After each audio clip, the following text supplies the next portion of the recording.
I see that you still do your NECO, the NECO project, where you give scholarship to the students.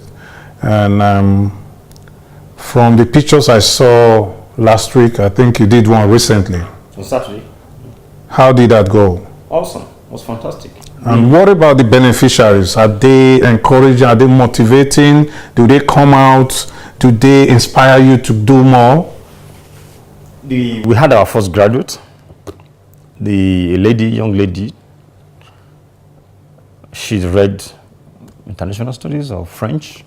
She's graduated, and we have offered her another scholarship. If you want to do your master's, we will support you. So we have about 14 of them that are undergraduates, and they are growing. We offered another 6 scholarships now. If they can get into the university, they will attract that. There is 600 that we enroll for every year. Some of them that didn't get scholarship but were just paid for their enrollment.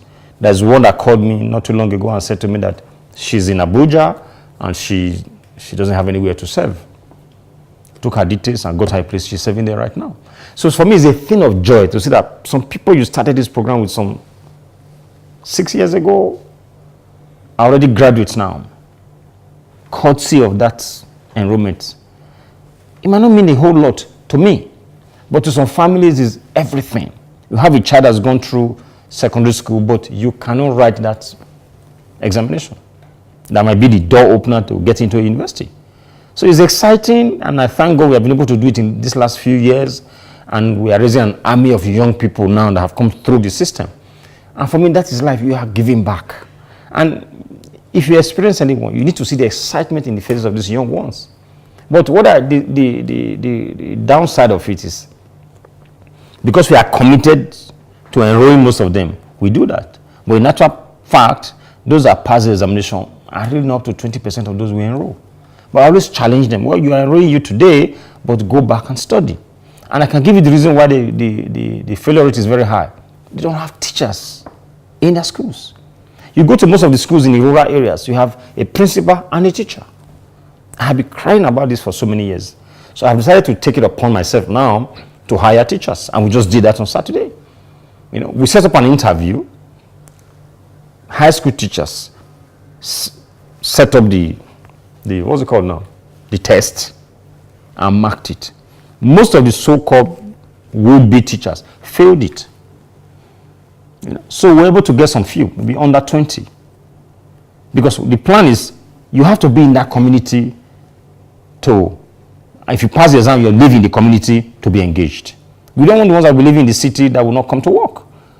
So we have about 20 thereabouts. So they should get a letter of employment this week. So in that way, the foundation will pay for teachers to support the government teachers.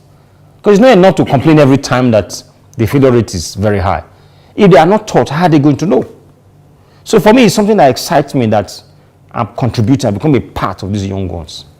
And that joy, nobody can take it away from me. When you're standing out there, you see so many young faces, and they come through every year.